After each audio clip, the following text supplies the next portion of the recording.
이러한 그 위원회를 조직에 참여하게 시작하게 된 것은 그동안 저희 자유헌정 포럼에서 매주 회의를 합니다. 매주 한 번씩 회의를 하는데 이 회의를 하면서 이 이승만 박사에 대해서 우리가 너무 모르고 있다, 국민들이. 그리고 너무 홀대하고 있다. 심지어 이승만 박사가 아주 나쁜 사람으로 덧칠돼 있다. 그러니까 이거를 바로잡는 것이 바로 국가의 정체성을 확립하는 것이고 국민 통합을 이루는 것이고 이 나라가 제대로 발전해가고 이 나라가 세계 만방에 대한민국 국민은 정말로 영치를 하는 국민들이다. 매운망덕한 국민이 아니다 하는 것을 아주 선진 문화국민으로서의 자격이 있다 하는 것을 과시하는 일이 될 것이다. 이렇게 결론을 내리고 여러 가지로 논의를 한 결과 그동안에 보니까 배재대학, 배재중고등학교, 자유총연맹 있습니다. 동상이. 있지만 저 자신도 그 동상들이 그런 데 있는 걸 몰랐어요. 제가 조사를 해보니까 이 문제에 관심을 가지고 조사를 해서 비로소 알게 된 사실입니다.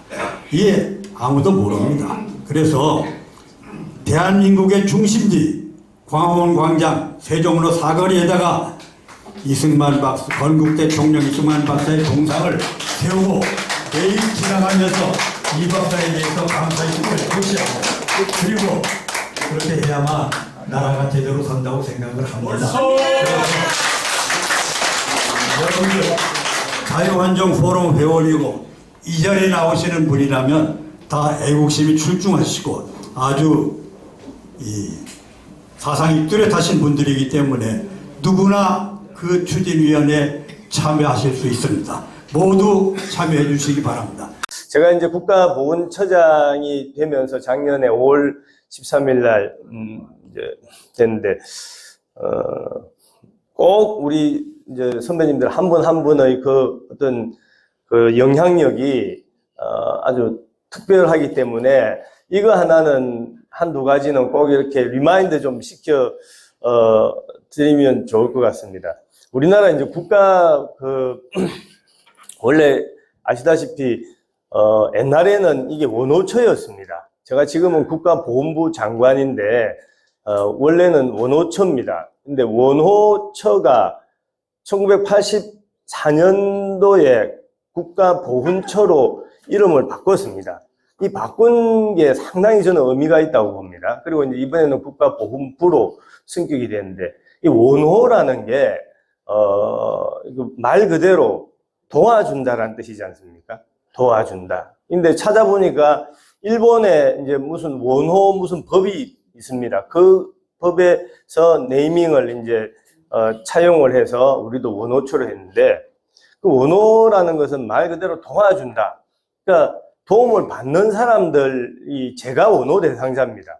제가 어릴 때 저희 선친이 맹호부대 이제 그 육군 중령입니다. 첩보 부대장을 하다가 전사를 했습니다. 그 통역병하고 운전병하고 같이 집차에서 4명이 한꺼번에 이제 전사를 했더라고요. 제가 국회의원 돼서 자료를 보니까.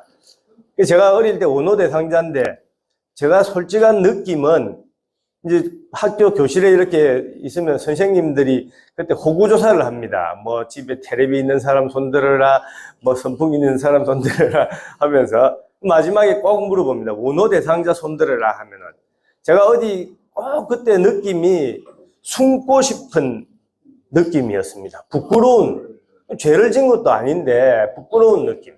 뭐냐면은 원호 대상자, 그 원호처, 이 정책이 그 이제 받는 사람으로 하여금 뭔가 자긍심을 주는 것이 아니라 뭔가 구휼정책 같이, 빈민 구휼정책 같이 나라가 저 사람들 너무 어려우니까 막 우리가 좀 도와줘야 된다. 이런 거밖에 없는 겁니다.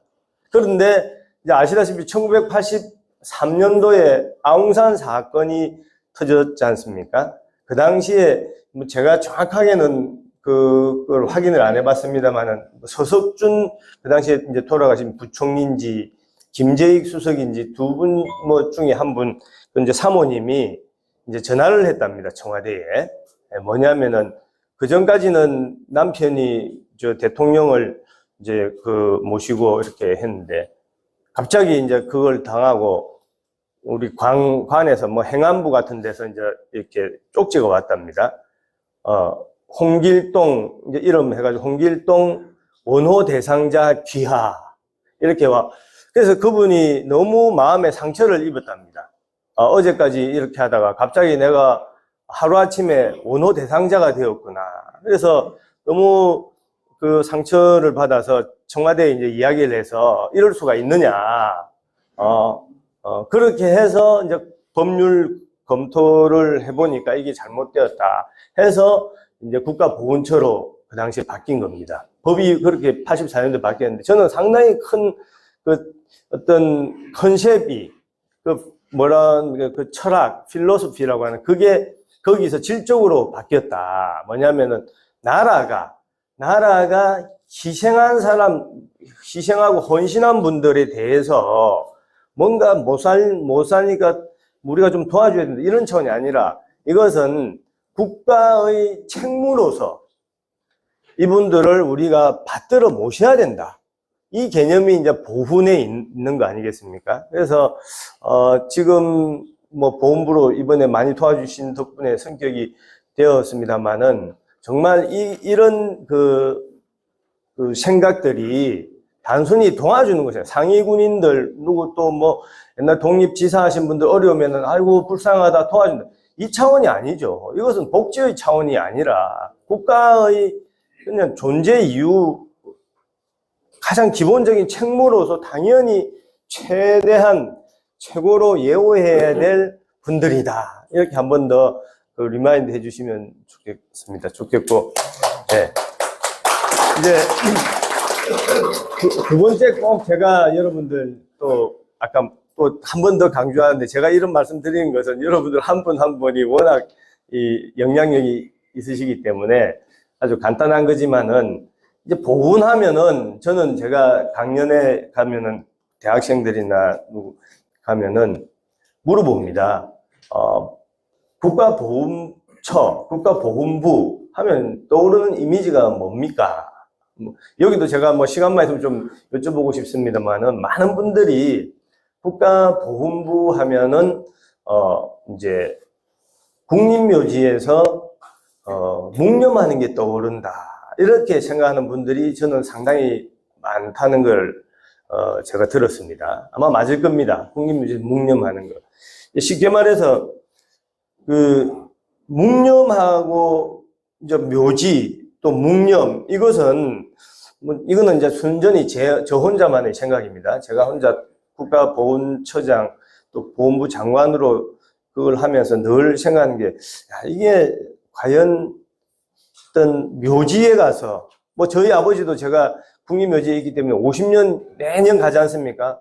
근데 묘지에 가서 절하는 게 이게 뭘까? 물론 조상님한테 이제 차례 지내고 다 예를 갖추고 하는 건 기본이지 않습니까? 그런데 정말 보훈의 그 진수, 아주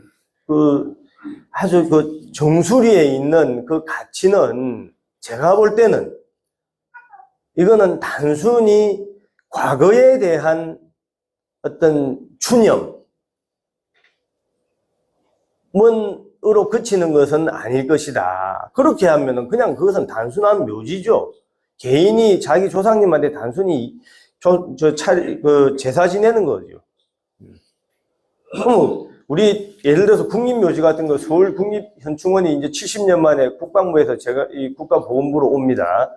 근데 국립묘지에 그러면 뭐 쉽게 말하면 그 강남에 있지 않습니까? 국립묘지가 동작동에 있으니까.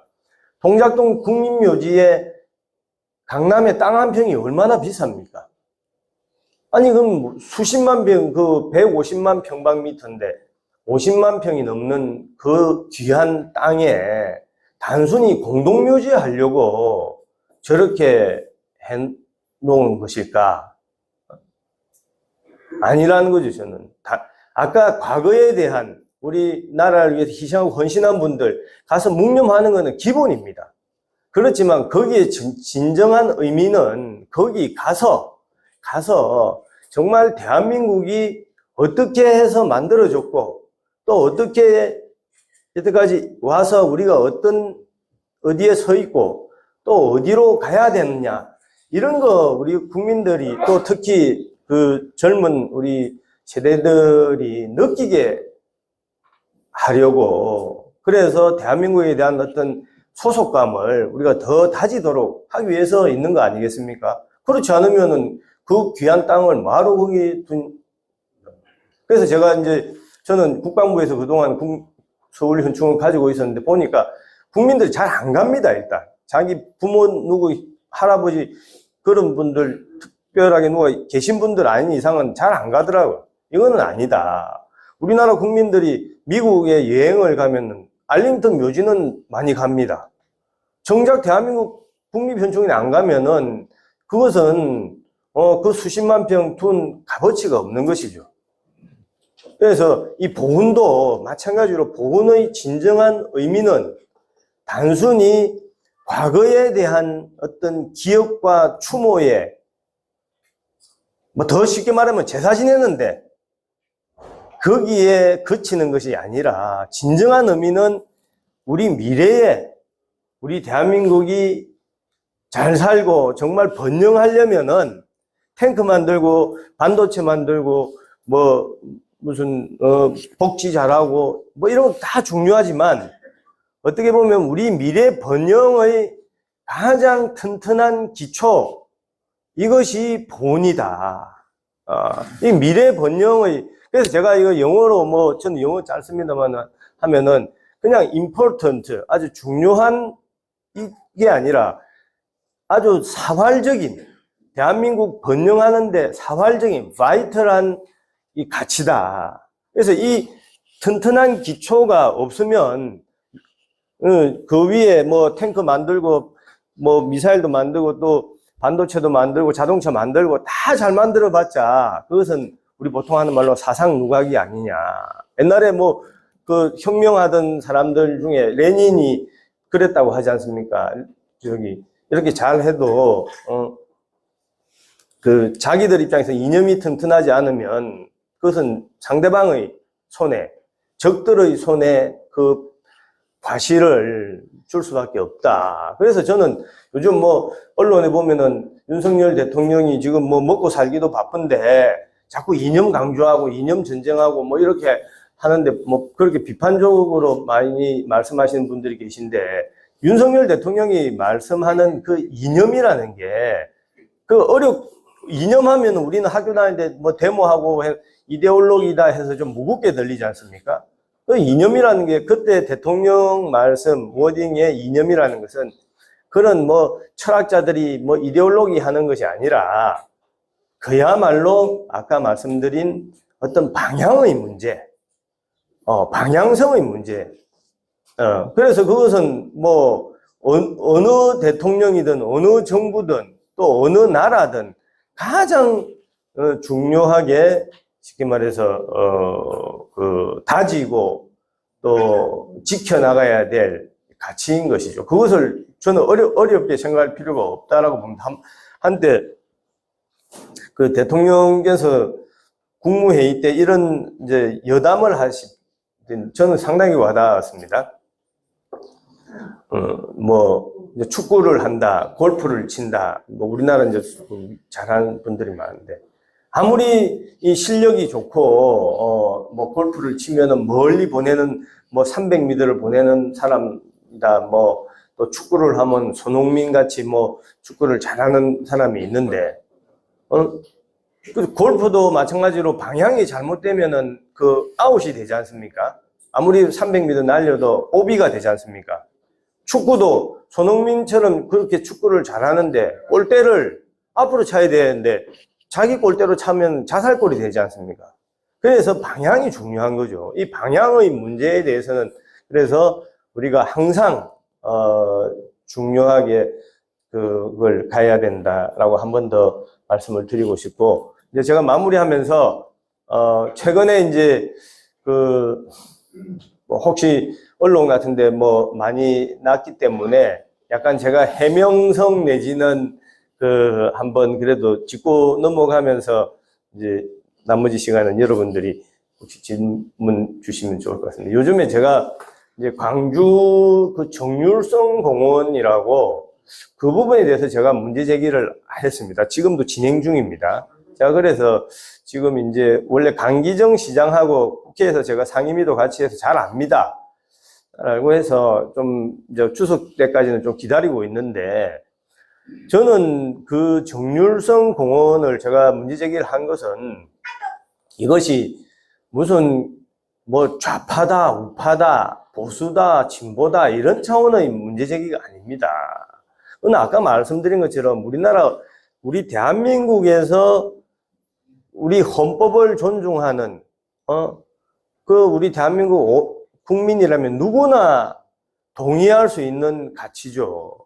그리고 우리가 또 도저히 받아들일 수 없는 그런 부분이기 때문에 제가 이제 문제 제기를 했고, 아시다시피 그 이수신 장군이 뭐 호남이 없으면 나라가 없다 그런 말이 있지 않습니까? 그리고 그 이후에 우리 운동하신 분들 중에 2,600명이나 호남 출신이 많습니다. 그 정도로 많습니다. 2,600명.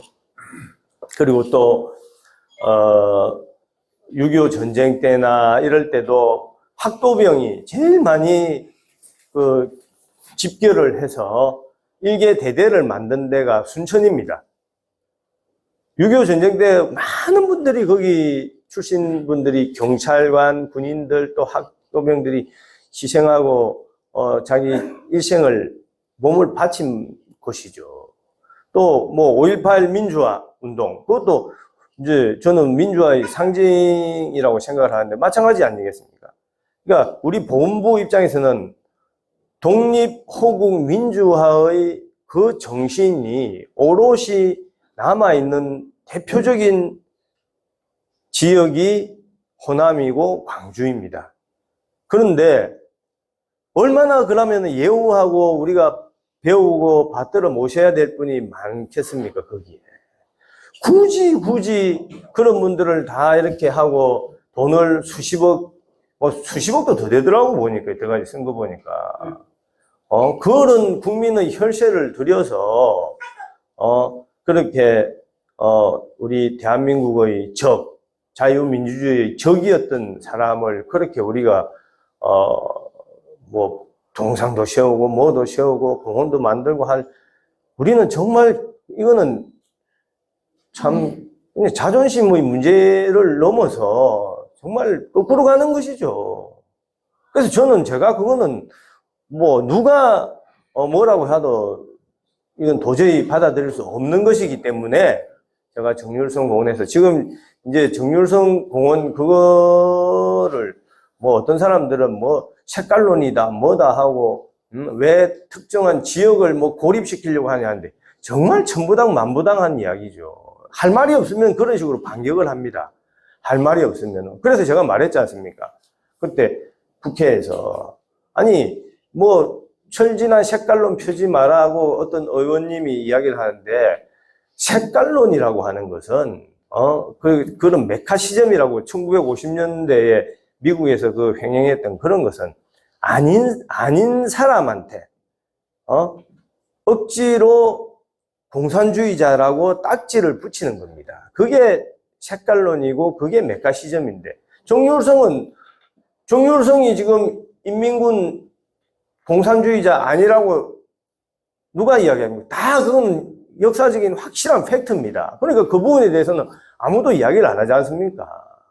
그래서 여러분들이 그런 부분은 이거는 색깔론 이런 문제가 아니고 정말 대한민국 정체성 중에서도 이것은 기본 중에 기본이기 때문에 이는 광주 시민 또 대한민국 국민들 거기서 광주 시민들도 반대가 많습니다. 훨씬 많이 좀 관심을 가져주시기 바라고. 두 번째는 이제 마지막입니다.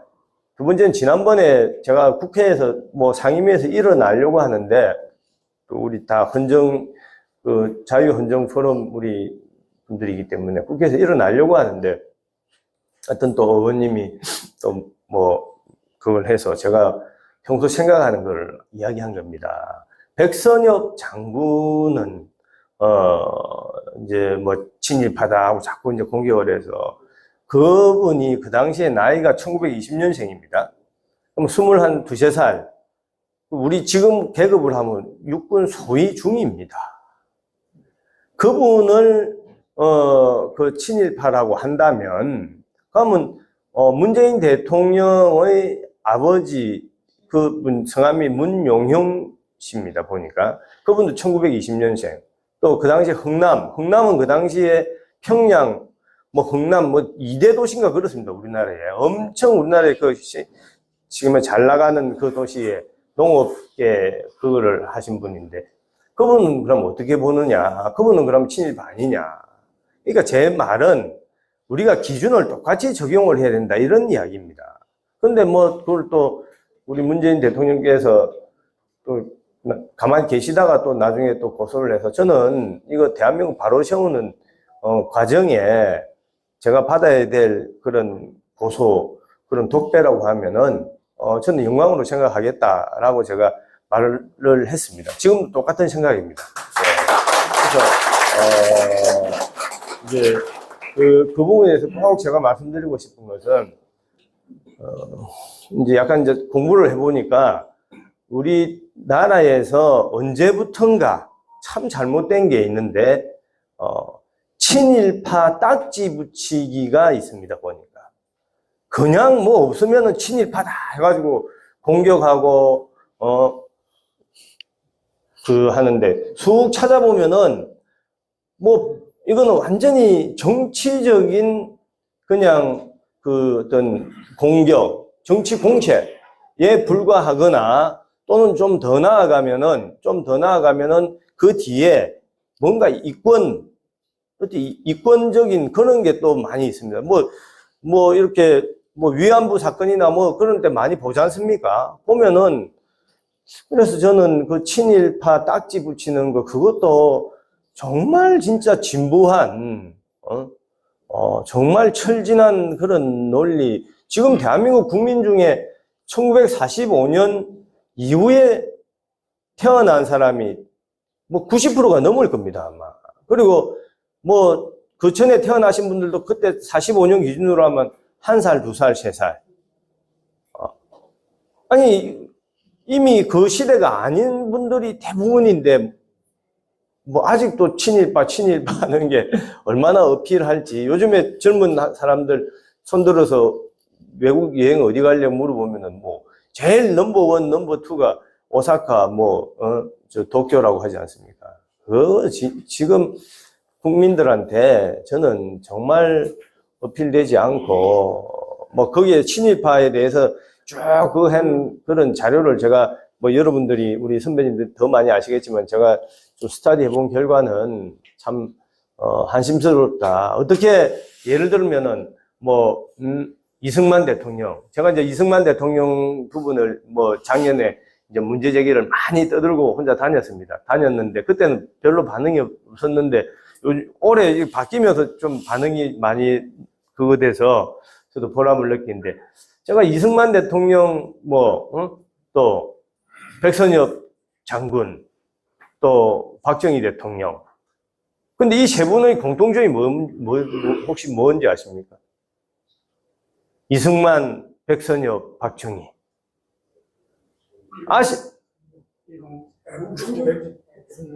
근데 이제 저는 그렇게 생각을 합니다. 저는 그렇게 생각을 해서 늘 이제 뭐 마이크 잡으면 그거 하는데, 이승만 제가 뭐 공개적으로 많이 이야기해요. 이승만은 나라를 세운 분이다. 그리고 백선엽은 또 나라를 지킨 분이다. 또 박정희는 나라를 키운 분이다. 저는 뭐 이렇게 이제 좀 쉽게 뭐 다른 분들도 많이 있습니다. 건국의 아버지들도 파운딩 파더제도 이제 여러 복수지 않습니까? 그 중에 가장 대표적인 분이 이승만 대통령이라는 거고 뭐 나라를 지킨 분들도 많고 한데 그런데 이 세 분의 공통점은 아쉽게도 좌파들이 볼 때는 친일파로 낙인 찍어 놓은 부분들입니다. 얼마나 웃긴 이야기입니까? 아니, 이승만 책을 조금이라도 본 사람이면은 이승만 대통령을 친일파라고 하는 것은 진짜 무식한 사람입니다. 다른 사람은 몰라도. 이승만은 너무 일본을 증오한 그 정치인이라서 오히려 너무 증오를 해서 사실은 여러 가지 국가 정책상으로 좀 부담을 준 경우도 있을 정도로, 그 정도로 반일 그 감정이 너무 심한 분인데 어떻게 그 사람을 친일파라고 하는지. 그래서 이승만, 백선엽, 박정희 좌파들 입장에서 보면은 다 친일파로 지금 낙인 찍어놨어요. 그러니까 대한민국을 그분들은 어떻게 생각하는지를 이 세 사람을 인식하는, 그 친일파라고 인식하는 그 어떤 관점, 그 태도, 이런 거를 보면은 알 수가 있는 것이죠. 정치가 잘못된 놈들이야. 예, 그래서 제가 상당히 걱정이고, 그런 부분에 대해서는 저는 제가 말하는 게, 작년에도 제가 어디 국회에 가서 했는데, 그런 부분에 대해서는 이제 너무 주눅 들어서 눈치만 볼 것이 아니라 팔 걷어붙이고 싸워야 된다. 싸워서 그런 역사의 날조 행위에 대해서는 반드시 싸워줘야 된다. 라고 제가 하는 거죠. 네.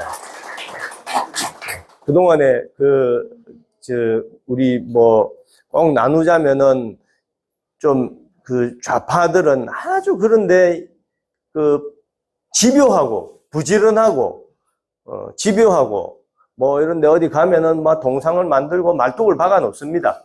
근데 우파는 그런 데 대해서 상당히 게으르고, 또 눈치 보고 주눅이 들어서 이렇게 그러다 보니까 이제 그게 찍혀 있는 겁니다. 지금 제가 마무리하면서 하나 우스운 이야기를 하나 드리겠습니다. 제가 작년에 국가보훈처장 임명되고 이제 세종에 있습니다. 주로 근데 이제 서울에 많이 있습니다만은 세종에 우리나라 공무원들이 다 세종에 있지 않습니까? 세종에 가면은 세종 호수 공원이라고 있습니다. 큰 그 공원이 있는데, 제가 임명된 다음 날 이제 아침에 눈을 떠서 앞으로 열심히 해야 되겠다 하면서 이제 혼자서 산책을 했습니다. 산책을 여러분들 호수 공원이 좋습니다. 산책을 하는데 참 깜짝 놀랐습니다. 깜짝 놀라서 그걸 여러 군데 제가 이야기를 하고 했는데 아직도 그게 안 고쳐져 있더라고요. 그 정도로 이게 한번 말뚝을 박아 놓으면 어려운다는 게. 거기 쭉 산책을 하다 보면은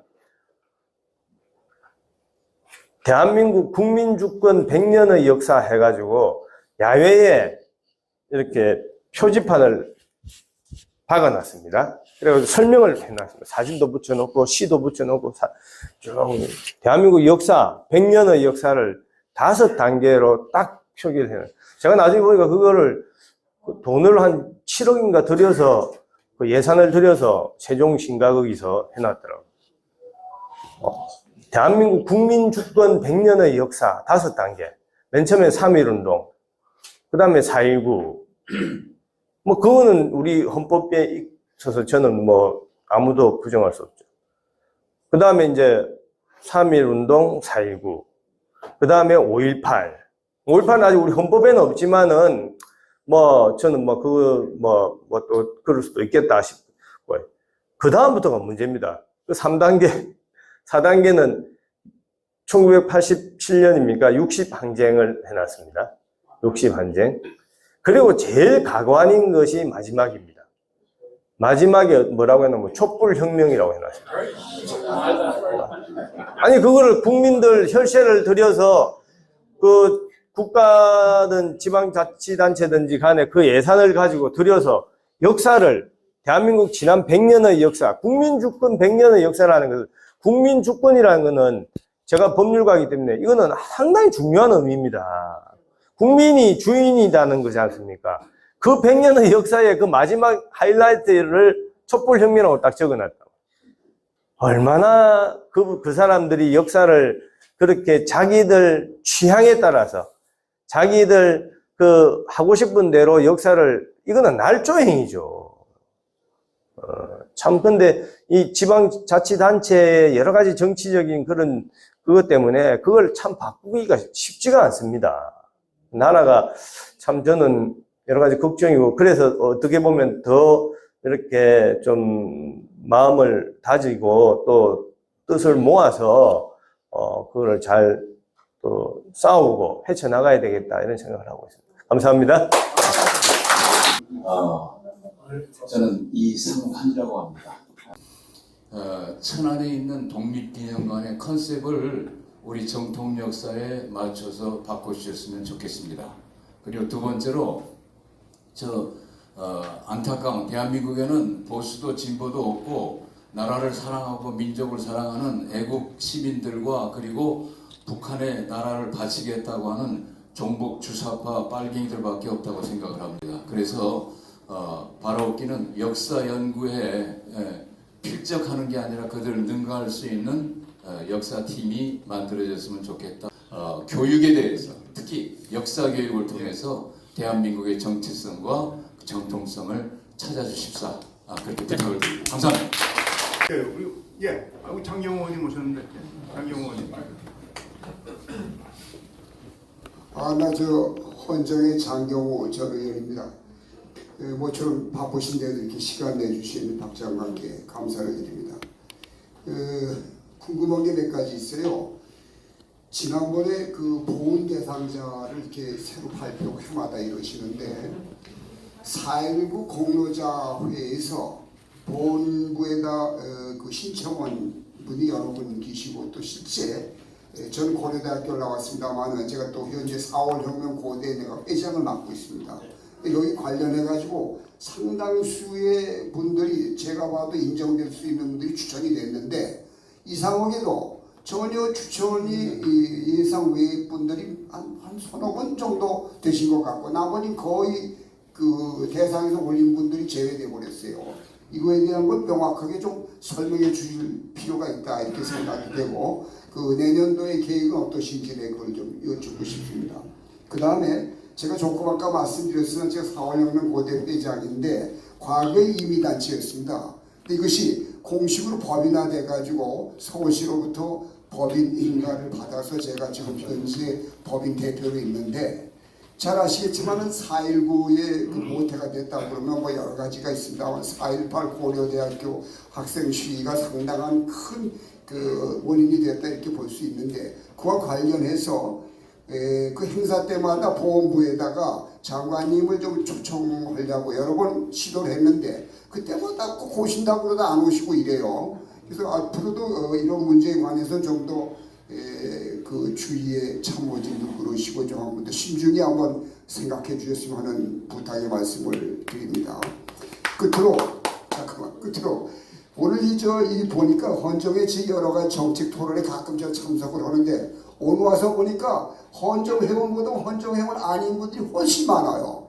이건 그만큼 이 보훈 정책에 관련해 가지고 많은 국민적 관심이 있다는 걸 느낍니다. 그래서 오늘 이 헌정 포럼을 주최해 주신 변정희 회장님하고 신미철 의원님께 감사를 드립니다. 이게 마지막 제 말씀입니다. 이 의원님께도 먼저 할까? 끝나고서 이 의원님. 네, 장관님 한 가지만 하겠습니다.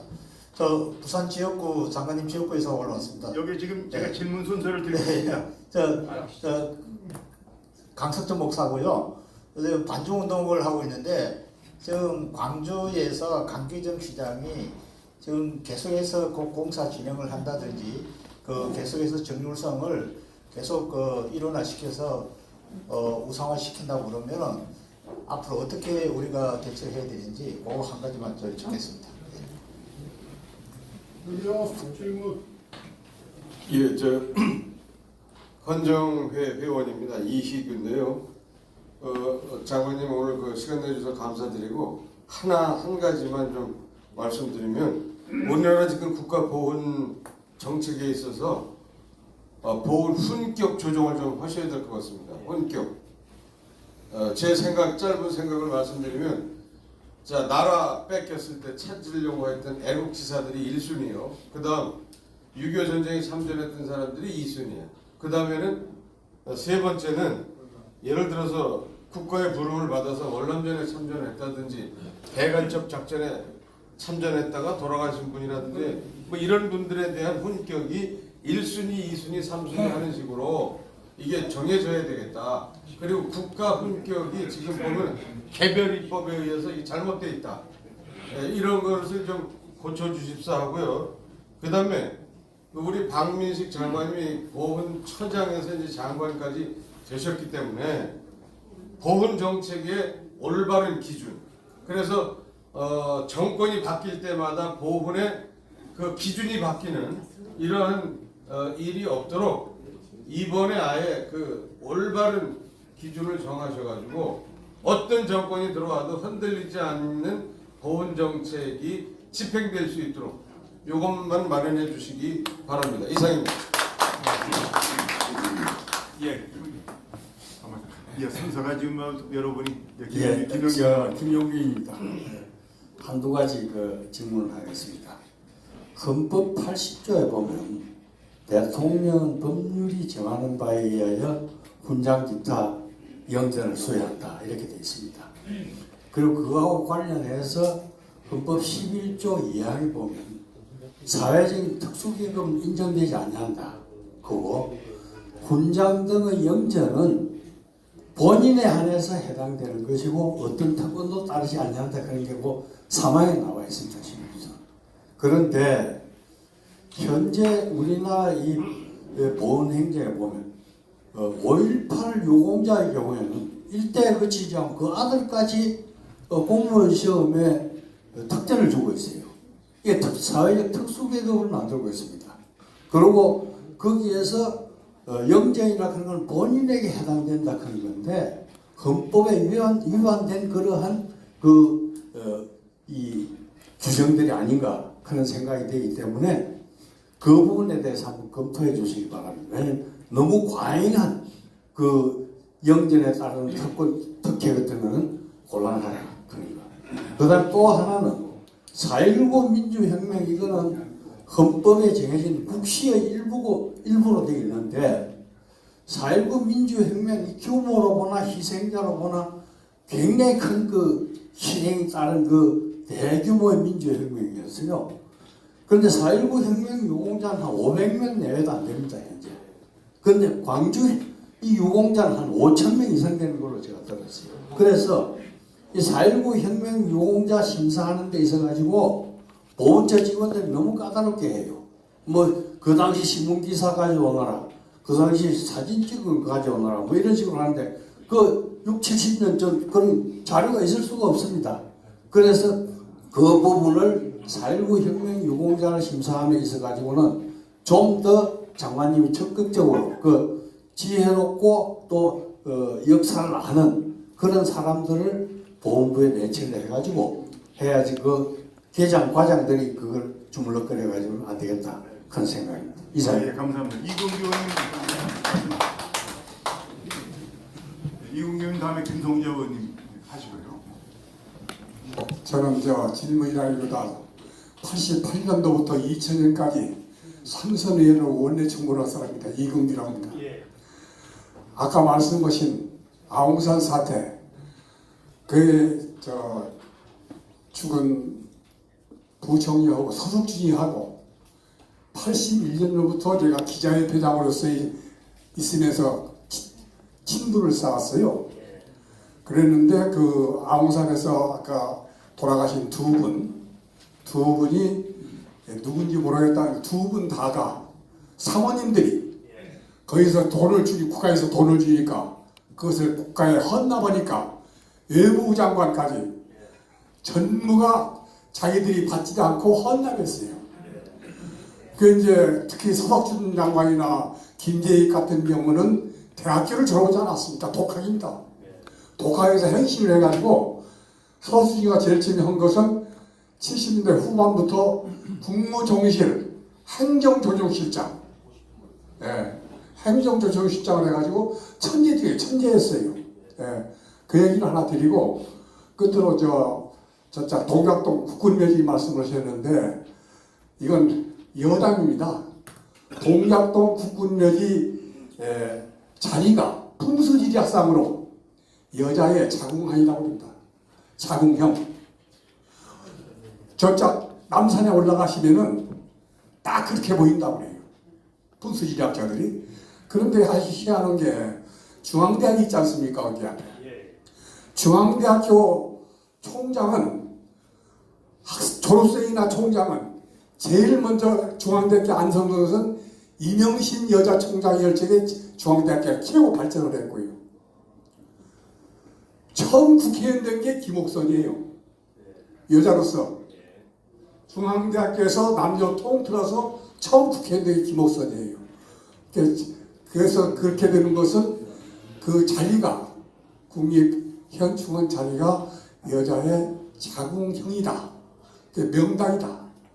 예, 그런 얘기를 들었다는 것을 언론사에서 이런 기자라는 것은 역사의 증인이거든요. 예, 그래서 한 말씀 드렸습니다. 방금 김성재 의원 하시고요. 예. 그 아까 원호 대상자로 손을 들면서 그 부끄러웠다는 그 말씀이 아마 장관님이 되셨기 때문에 그 영웅을 기억하는 나라로 이런 캐치프레이즈를 만들었다고 저는 생각합니다. 두 가지만 질문 드리겠는데 신문에 난 얘기입니다. 우선 그 이승만 대통령 건립 기념관 건립을 하는데 온 국민이 정성을 쏟고 대단히 좋은 분위기입니다. 그런데 그 보훈부가 건립 부서가 돼야 되는데 지금 상황으로 봐서는 대통령이라는 말, 사실 이승만은 건국 대통령입니다. 반드시 들어가야 합니다. 대통령이라는 말을 넣는 문제에 대해서 무슨 문제가 있다 디레마가 있는데 어쩌면 그 비밀 벽기가 있다고 말씀을 하시는데 그게 그거하고 관련되는 얘기인지 그에 대해서 말씀을 좀 해주시고 또 하나는 건립 지역 문제입니다. 아까 이제 좋은 말씀 하셨는데 우리가 자칫 잘못하면 이승만 대통령 건립 지역을 이상한데 건립을 해나가려면 유적지만 되어버릴 텐데 실제로는 역사의 장이 돼야 되고 교육의 장이 돼야 되기 때문에 건립지가 중요합니다. 근데 지금 광화문 일대에 만평의 공터가 있습니다. 거기는 서울시 땅이기 때문에 국가 땅이고 또 하나는 광화문 광장은 대한민국의 상징의 공간입니다. 그래서 그 송현동 부지가 만평이 있는 그 빈터가 어떤지 장관님 어떤 생각을 하고 계신지 이상입니다. 끝으로 같은 그 여성 입장에서 한 말씀 드리는 거는 그 홀로 6남매를 기르신 그 장관님이 어머님에 대해서 진심으로 감사를 드리고 무한한 행운을 바랍니다.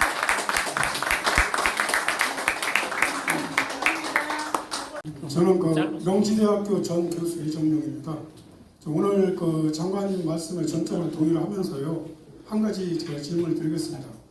최근 그 홍범도 그 흉상을 육사에서 옮기는 그 가지고 자꾸 논란이 되고 있는데 결론적으로 말해서 홍범도는 골수 공산주의자입니다.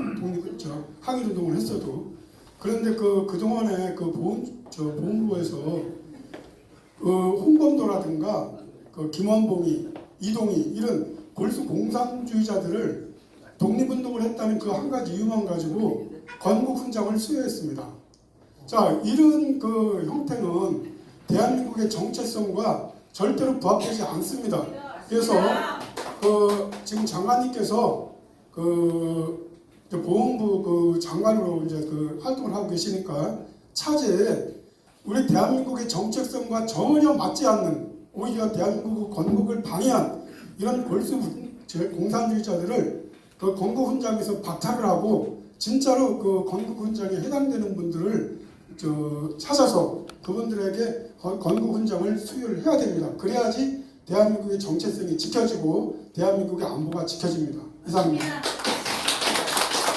아까 말한 국가의 이념과 국가의 보건 정책이 나라의 명운을 결정하는구나 이런 걸 다시 한번 느꼈고 내가 일선에서 필드에서 두 가지 행사를 하면서 느꼈던 점을 내가 개인적으로 찾아가 보고 드리는 것보다도 우리 헌정에 오셨을 때 저도 헌정의 사무총장도 하고 헌정에 깊게 관여했습니다.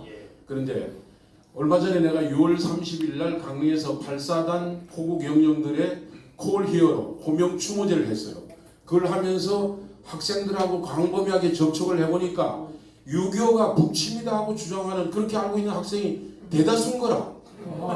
예? 이게 그냥 우리가 그냥 비상적으로 듣던 얘기가 아니라 현실에서 가니 그런 현상이 왜 그런 일이 벌어졌을까 하고 그 외에 여러 가지 생각을 했습니다만은 지금 그런 형태의 우리 교육이 돼 있다. 그리고 제가 24일 날 어저께에 필리핀 참전 군인들의 참전 기념일이 9월 19일이에요.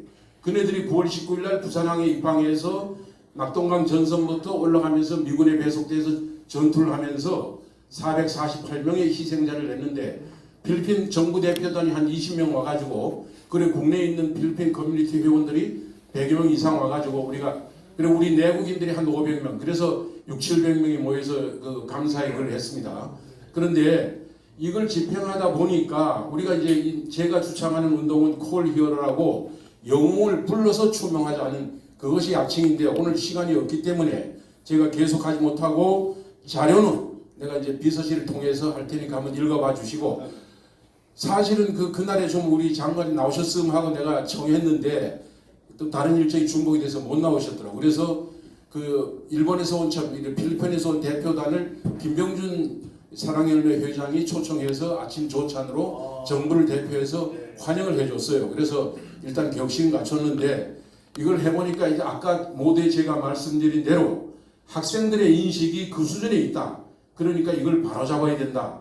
큰 틀에서 거기에 좀 보훈 정책을 맞춰가지고 집행해 주기를 아까 말씀 중에 국가의 방향이 어디로 가냐에 따라서 명운이 결정된다는데 저 적극적으로 동의합니다. 그리고 또 우리 젊은 박민식 장관이 승승장구해서 그런 소신과 철학을 가진 사람이 이 나라를 지도하는 지도자가 되기를 개인적으로 염원합니다. 이제 질문은 저희가 받지 않겠습니다. 예. 좋은 질문에 감사드리고요. 오늘 박 장관님 모신 기회에 저희 자유헌정 포럼의 상임 대표를 맡고 계시는 우리 변정일 대표님께서 지금 광화문 광장에 건국 대통령 이승만 박사의 동상을 세우자 이런 운동을 좀 하고 계시기 때문에 박 장관 모신 기회에 오늘 한 말씀 좀 드리도록 하겠습니다. 10월 18일 날 광화문 세종로에 있는 프레스센터 20층 프레스클럽에서 2시부터 건국 대통령 이승만 박사 동상 광화문 광장 세우기 추진위원회 그 발대식을 합니다. 그날 여러분들 많이 참석해 주시기 바라고요. 저희 이러한 그 위원회를 조직에 참여하게 시작하게 된 것은 그동안 저희 자유환정 포럼에서 매주 회의를 합니다. 매주 한 번씩 회의를 하는데 이 회의를 하면서 이 이승만 박사에 대해서 우리가 너무 모르고 있다, 국민들이. 그리고 너무 홀대하고 있다. 심지어 이승만 박사가 아주 나쁜 사람으로 덧칠돼 있다. 그러니까 이거를 바로잡는 것이 바로 국가의 정체성을 확립하는 것이고 국민 통합을 이루는 것이고 이 나라가 제대로 발전해가고 이 나라가 세계 만방에 대한민국 국민은 정말로 영치를 하는 국민들이다. 매운망덕한 국민이 아니다 하는 것을 아주 선진 문화 국민으로서의 자격이 있다 하는 것을 과시하는 일이 될 것이다. 이렇게 결론을 내리고 여러 가지로 논의를 한 결과 그동안에 보니까 배재대학, 배재중고등학교, 자유총연맹 있습니다. 동상이. 있지만 저 자신도 그 동상들이 그런 데 있는 걸 몰랐어요. 제가 조사를 해보니까 이 문제에 관심을 가지고 조사를 해서 비로소 알게 된 사실입니다. 이게 아무도 모릅니다. 그래서 대한민국의 중심지 광화문 광장 세종로 사거리에다가 이승만 박사, 건국 대통령 이승만 박사의 동상을 세우고 매일 지나가면서 이 박사에 대해서 감사의 뜻을 표시하고 그리고 그렇게 해야만 나라가 제대로 선다고 생각을 합니다. 그래서 여러분들 자유환정 포럼 회원이고 이 자리에 나오시는 분이라면 다 애국심이 출중하시고 아주 사상이 뚜렷하신 분들이기 때문에 누구나 그 추진위원회에 참여하실 수 있습니다.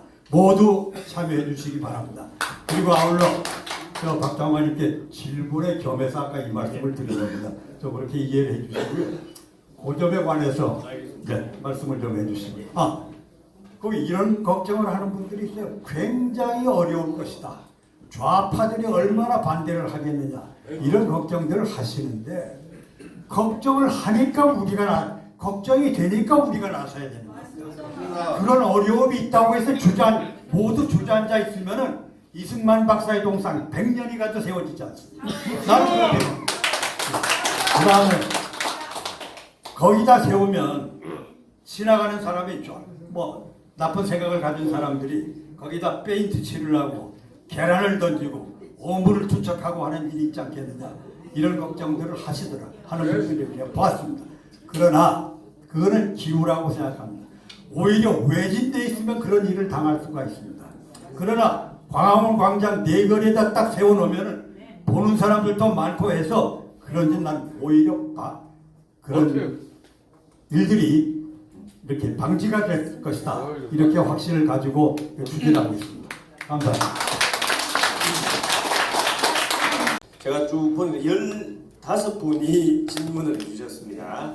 15분. 그래서 그래도 질문을 해주셨기 때문에 제가 짧게라도 답변을 하는 게 제 도리인 것 같습니다. 그래서 우선 저 함자는 제가 정확하게 몰라서 이렇게 적어놨는데, 맨 처음에 이상환 목사님 나라 지킴이 고교연합 질문은 크게 두 가지로 제가 적었습니다. 문제는 독립기념관 컨셉을 바꿔달라. 상당히 저는 중요한 지적이라고 생각하고 저도 문제의식을 가지고 있습니다. 독립기념관을 설치하는 그 법을 제가 봤습니다. 제가 법률가이기 때문에 모든 법에는 그 1조 그 취지가 가장 중요한데, 독립기념관 설치하는 법 1조에 보면은 이제 지금 말해서 독립하신 분들을 이제 우리가 예우하고 이런 건 당연한 거고, 거기에 엔드로 되어 있습니다. 엔드, 영어로 하면 엔드. 그거 및 국가발전사. 그러니까 우리가 대부분 잘 모르고 있었죠. 저도 잘 모르고 있었는데, 독립기념관은 이름 그대로 독립하신 그 운동하신 분들만 하는 거라 이렇게 생각했는데, 그 1조에 보니까 독립운동하신 거 그거 및 엔드 AMB죠. 국가발전. 국가발전사를 거기 하도록 되어 있더라고요. 그 국가발전 하려면 우리나라 결국 1공화국, 2공화국, 3공화국 쭉 이렇게 이승만, 박정희 대통령 시대 그런 여러 가지 그 산업화 이런 걸 해야 맞는 것이죠.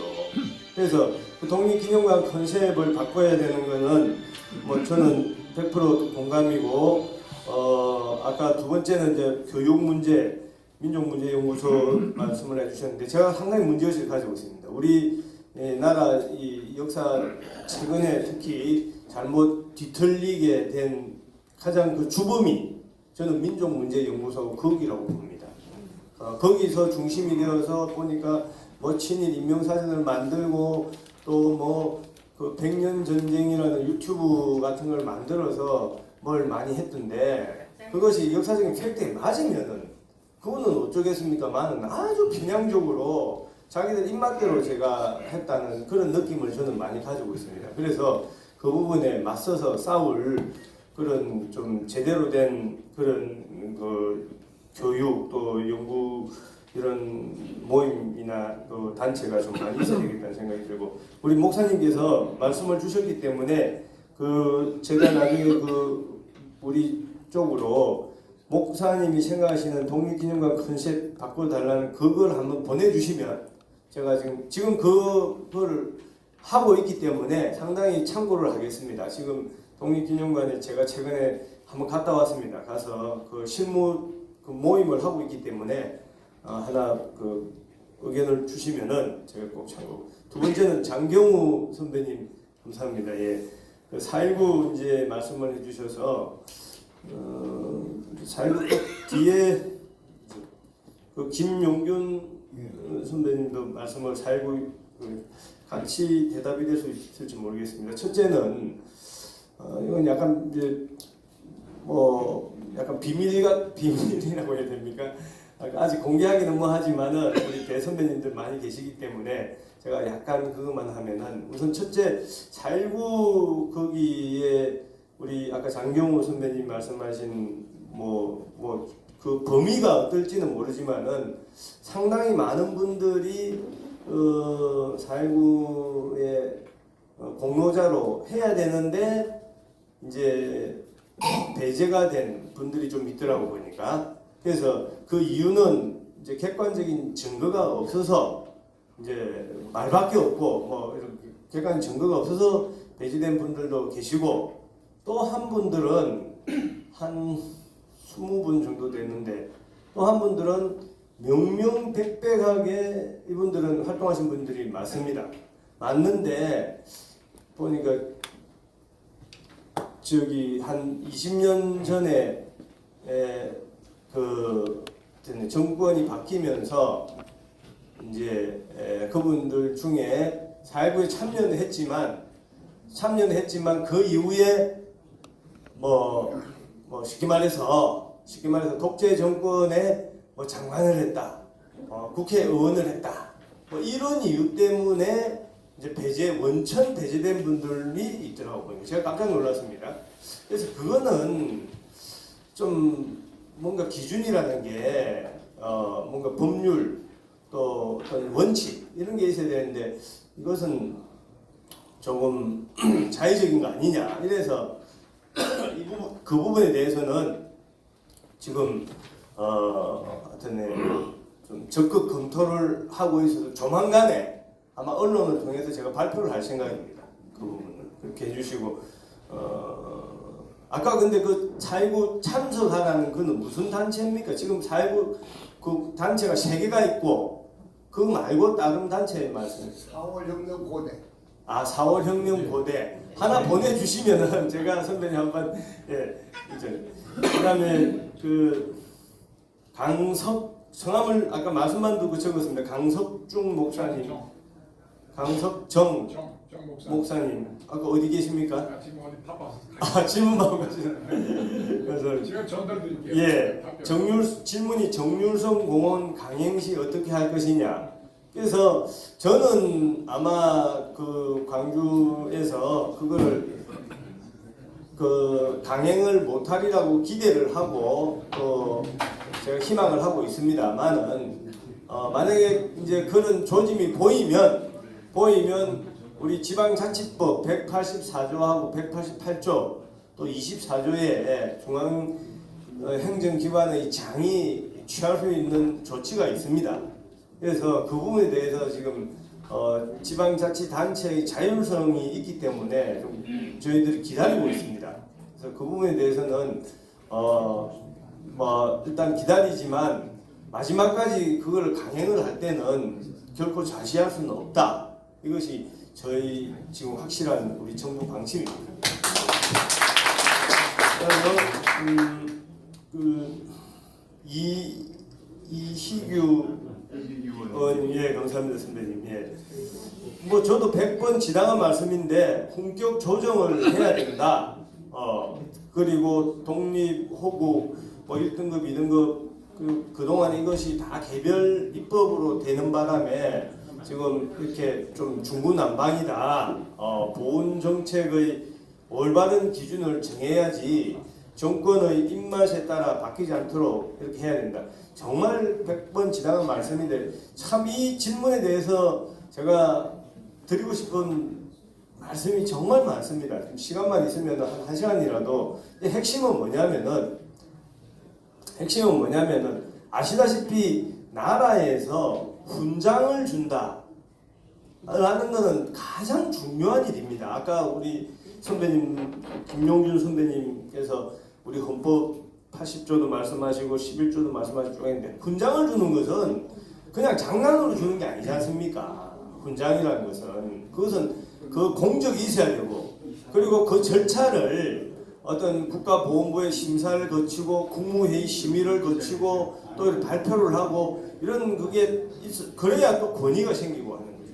옛날에도 우리 역사를 보면은 그 훈장을 잘못 주면은 내가 1등급을 받아야 되는데 나는 3등급을 받고 저 사람은 뭐 노는 사람이 1등급을 받고 하면은 거기서 결국 그 나라가 어떤 반란 이런 게 많이 생기지 않습니까? 그래서 훈장 주는 것은 정말 저는 무거운 일이고 나라 정책 중에서 가장 기본적이고 핵심적인 정책인데 아쉽게도 지난 정부에서 제가 공개석상에서 이야기를 합니다, 여러분.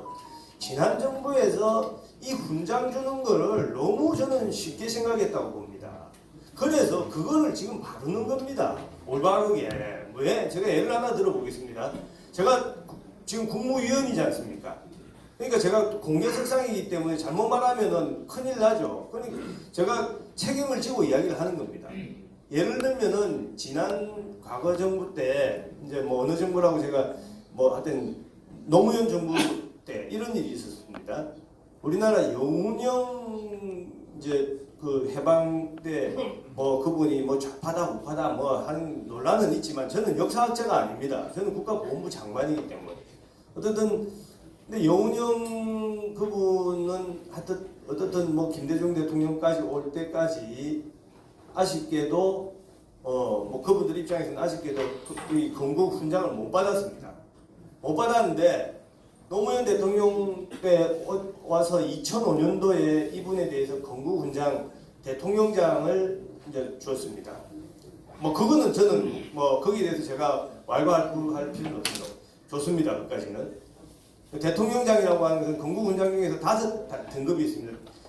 대한민국장, 대통령장, 독립장, 애국장, 애족장 5 등급. 쉽게 말해 별로 치면은 별 5개, 별 4개, 별 3개, 별 2개.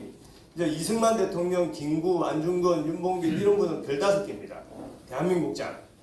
우리나라 받은 분들이 한 30분 될 겁니다 아마.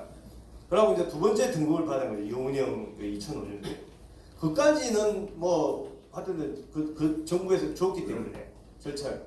그런데 2008년도에 2008년 2월 22일 그 노무현 정부가 내일 모레 이제 2월 24일 날 그만두지 않습니까? 이틀 남기고 2월 22일 날 또 훈장을 준 겁니다. 또 훈장은 무슨 훈장을 줬냐? 최고 훈장을 줬어요. 최고 훈장을. 그래서 제가 그 자료를 보니까 자료가 없어요. 아니 훈장을 주려면 이분이 무슨 공적이 있어야 되거든요. 뭐든 훈장을 주더라도 이 사람 무슨 뭘 했기 때문에 또 훈장을 주는 거 아니에요. 우리가 상장을 주도 뭐 공부를 잘해서 상장을 주고 뭐 축구를 잘해서 뭘 주고 하는 게 그 공적이 있어야 되는데 공적 조서가 우리 정부에 남아 있어야 되는데 공적 조서가 없더라고. 지금 제가 보니까 현재까지는 행안부에 제가 자료를 요청했는데 그러니까 어떻게 됐냐면은 그 정부가 마지막 끝날 때 막 급하게 절차도 안 거치고 준 거 아니냐라는 제가 강한 의심을 가지고 있습니다. 왜냐하면 제가 이 문제 제기를 작년부터 여러 번 했습니다. 여러 번 했는데 아직 답변이 없어요. 보통 때 같으면 이제 그 좌파 뭐 이런 사람들이 저를 막 가만히 두겠습니까? 그러니까 쉽게 말하면 결과적으로 어떻게 됐냐면은 지금 저기는 여운형 그분은 별로 치면은 아까 안중근, 김구, 뭐 이승만 이런 최고 훈장 별 5개지 않습니까? 지금 여운형은 별이 9개입니다. 아니 그러니까 말이 되겠습니까 이게? 아니 말이 되냐고요 이게?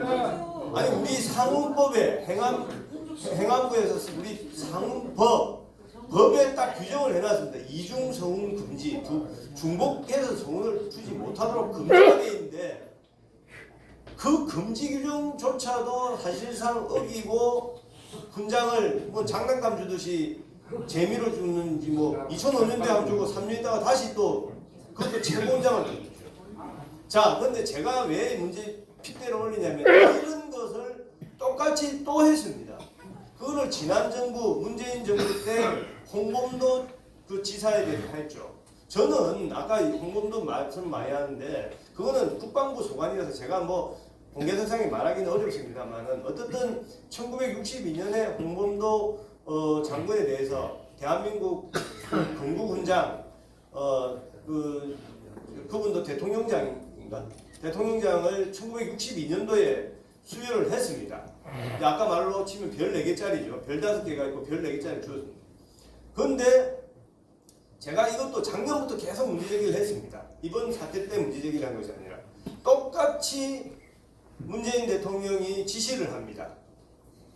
홍범도 지사 유해를 우리 이쪽으로 이제 카자흐스탄에서 유해를 봉안해 왔습니다. 2020년도인가. 그 봉안해 올 때 그 어떤 정치적인 그 어떤 마케팅 차원인지는 몰라도 불쑥 또 이분에 대해서 또 건국훈장 최고훈장 15개짜리를 또 줍니다. 또 이중성원이죠. 그래서 이분 역시 영훈형과 똑같이 영훈형 홍범도는 김구, 이승만, 안중근, 윤봉길도 별 5개밖에 안 되는데 제가 말합니다. 이 두 분은 별이 9개입니다 지금. 그래서 이거는 저는 너무 잘못된 거다. 그래서 아까 우리 이희규 의원님 말씀하신 그런 품격이 이게 무슨 장난이나 정치적인 어떤 목적 또 정치적 이벤트로 그렇게 하는 게 맞냐. 법까지 사실상 어겨가면서. 그래서 제가 그거는 바르는 거죠. 바라야 되는 거죠. 올바르게.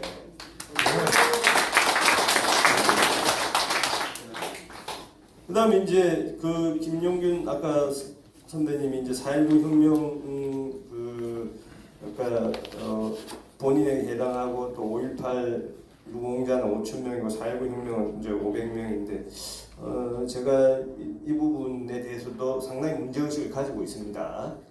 저는 5.18이 우리 대한민국 그 어떤 민주주의의 큰 그 상징적인 그 정신을 가지고 있다고 저는 생각을 합니다. 그렇지만 5.18도 똑같습니다. 똑같이 독립, 또 호국, 또 민주화 어디든 우리 보훈의 그런 예우를 받아야 될 사람은 진정한 그 사람이 받아야 되는 것이지 가짜 유공자가 받아서는 안 되는 거죠. 그래서 제가 내놓고 얘기합니다. 누구든지 호국이든지 독립이든지 5.18 민주화 유공자라 하더라도 가짜 유공자는 단 한 명도 용납할 수 없습니다. 그 문제의식을 많이 가지고 있습니다. 가지고 있고 이제 그 부분에 대해서는 한 어떤 조만간에 어떤 좀 뭐 이제 확인을 좀 해볼 필요가 있는 것이죠. 그래서 좀 기다려 주시면 좋겠습니다. 그다음에 이근규 선배님 여러 가지 국립묘지에 대해서 말씀 주신 걸 잘 제가 새겨 듣겠습니다. 이제 김송자 의원님 감사합니다. 이게 이제 사실 여러 가지로 제가 작년에 국가보훈부 이제 와서 제일 처음에 이제 그 이승만 대통령에 대해서 여러 가지 이제 문제 제기를 하고 그때 욕도 많이 들어먹었습니다. 욕도 그때는 이제 상당히 좀 뭐 저는 그렇게 느꼈습니다. 뭐 저 혼자 늘 이제 우리 내각이나 또 정치권에서는 혼자 떠드는 것 같고, 근데 올해 이제 분위기 좀 많이 바뀌어서 그나마 상당히 위로를 받고 하는데, 이제 첫 번째로 그 당시에 이제 세 가지가 문제입니다. 이거는 이승만 기념관, 대통령 기념관은 첫째 영어로 하면 이제 who, 누가 주체가 될 거냐, 또 how, 어떻게 건축을 할 거냐, 지금 와서 자금을 예산을 어떻게 만들 거냐 how, 그다음에 세 번째 제일 중요한 게 where, 이제 어디에 지을 거냐 입지, 이 세 가지인데 지금은 이제 하여튼 상당히 진척이 되어서 지금 이승만 기념재단을 새로 만들고 건립추진위원회를 결성을 했고 민간에서 김항식 총리가 그걸 하고 있죠. 두 번째는 이제 how, 돈을 어떻게 조성을 할 거냐 이건데 이게 크게 두 가지입니다. 이제 하나는 국가보훈부에서 하게 되면은 국가가 100% 예산을 조달을 합니다. 국가가. 그래서 대표적인 예가 이제 안중근 의사, 또 백범 김구 기념관, 이게 남산에 있지 않습니까? 이게 다 국가가 100% 조달을 한 겁니다. 그런데 이제 그 행안부에서 그걸 하면은 국가가 30%밖에 못 합니다. 그래서 지금 박정희 기념관, 뭐 YS 기념관, 또 노무현 대통령 기념관 서울에 있는 그런 거는 국가가 30% 정도밖에 못 합니다. 그래서 제 생각은 이승만 대통령은 다른 대통령하고 달리 유일하게 대통령이면서 건국 훈장을 받은 분입니다. 우리나라 대통령 중에서 건국 훈장을 받은 분은 딱 이승만 대통령밖에 없습니다. 그래서 대통령이면서 건국 훈장. 그러니까 이승만 대통령은 행안부에서 해도 되고 본부에서 해도 되는 겁니다. 그래서 제 생각은 뭐 빨리 하는 게 좋은 거 아니냐. 왜냐하면 다른 대통령 기념관 사업은 평균 13년이 걸렸습니다. 이게 말은 쉽지만은 실제로 박정희 대통령 그 상암동에 있는 기념관은 15년이 아마 넘게 걸렸습니다.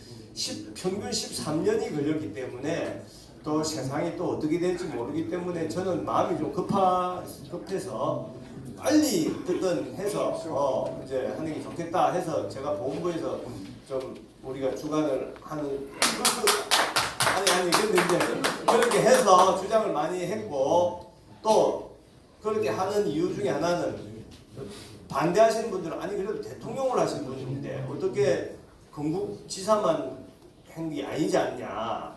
그래서 제가 아니 본부에서 하든지 누가 하든지 간에 이분은 대통령을 하신 분이기 때문에 다 건물을 지어 놓으면은 우리가 집에 문패를 달지 않습니까? 아니 이분 대통령 하셨는데 대통령자를 빼고 달 수 있겠습니까? 본부에서 했다 하더라도 이분은 최소한 2개는 반드시 들어가야 됩니다. 이승만이라는 이름하고 대통령이라는 그 표시는 뭔 명칭이 들어가도 거기 초대 대통령을 하든지 건국 대통령을 하든지 뭐 건국지사를 하든지 뭘 넣든지 간에 이름하고 성함하고 대통령이라는 표시는 뭐 누가 그 건물을 주도를 했든지 들어갈 수밖에 없는 거거든요. 그래서 결과는 차이가 없고 그냥 본부에서 하면 더 빨리 한다 이건데 어쨌든 지금은 이제 우선 그 기념재단이 만들어져서 건립 추진을 열심히 하고 있기 때문에 한번 기다려 보시고 지금 제가 할 일은 우리가 다 국민 성금을 좀 빨리빨리 그게 많이 모아지면은 아까 그런 걱정이 없기 때문에 15년 이래 걸릴 필요가 없죠. 그래서 뭐 주변에서 많이 그걸 좀 동참을 해주시, 저도 동참을 할 생각입니다. 조만간에 해주시고 그럼 이제 입지는 제일 중요한데 입지는 아마 그런 건립추진위원회에서 다양한 의견을 국민 의견을 수렴을 할 겁니다. 저는 기본적으로 아까 우리 김송자 의원님 말씀하신 것처럼 아니 제가 뭐 거기 광화문이다 어디다라고 말씀드리기는 제가 좀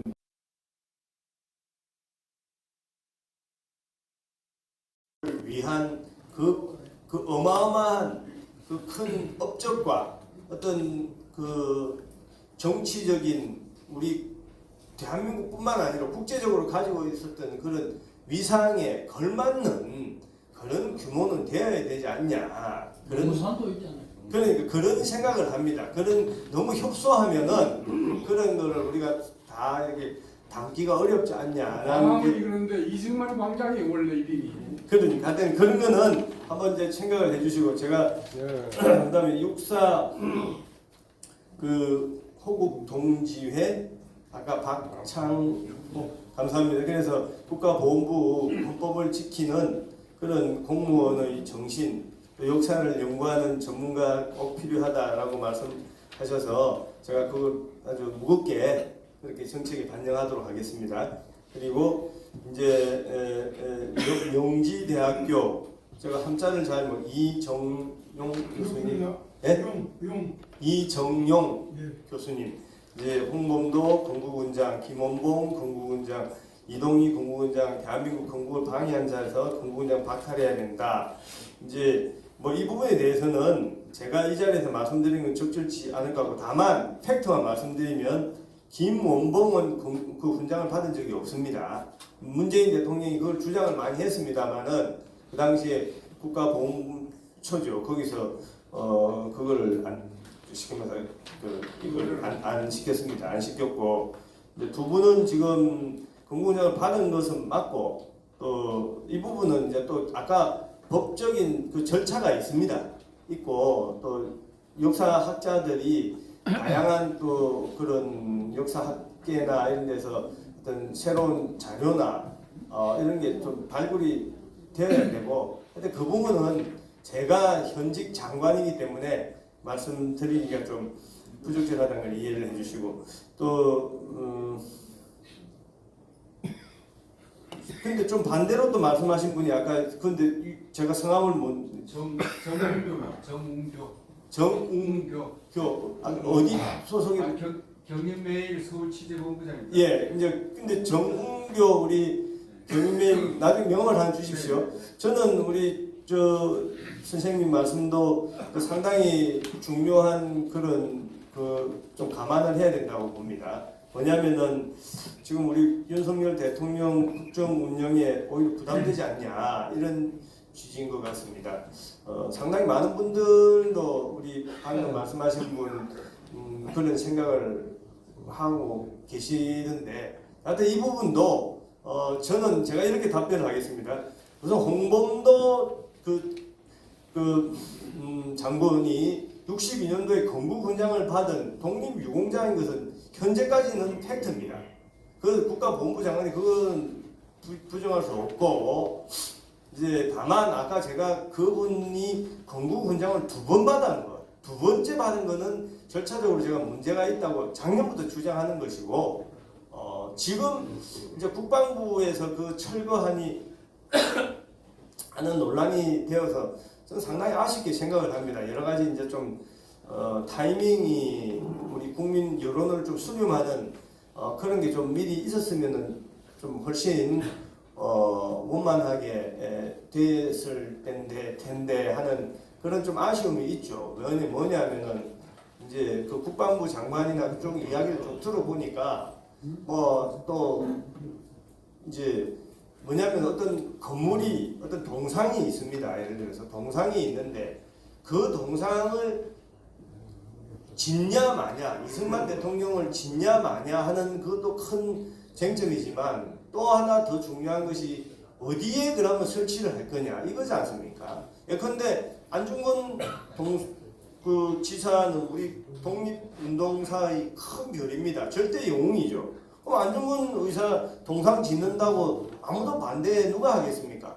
그런데 그거는 또 그 문제지만 근데 안중근 의사 동상을 일본 대사관 앞에 짓자 라고 하면은 이게 대해서는 또 사람들마다 생각이 다를 수 저는 있다고 봅니다. 그러니까 이거는 첫째는 설치를 하냐 안 하냐의 문제도 있지만 두 번째는 적재적소에 배치를 하는 게 중요하죠. 그래서 어떻게 보면은 국방부 장관이나 그쪽 말을 들어보면은 그 홍범도 그분의 그게 이제 그 적재적소의 배치의 문제인데 이게 마치 이걸 철거하는 것처럼 막 그걸 이제 하다 보니까 여러 가지로 이제 좀 그게 되는데 여하튼 한번 좀 국방부에서 생각을 하고 있다고 하니까 기다려 주시고 아까 이제 민승 아까 우리 옛날에 예, 김상옥 아마 그 우리 의사 그 기념사업회를 맡고 계시는 그 회장님이십니다. 제가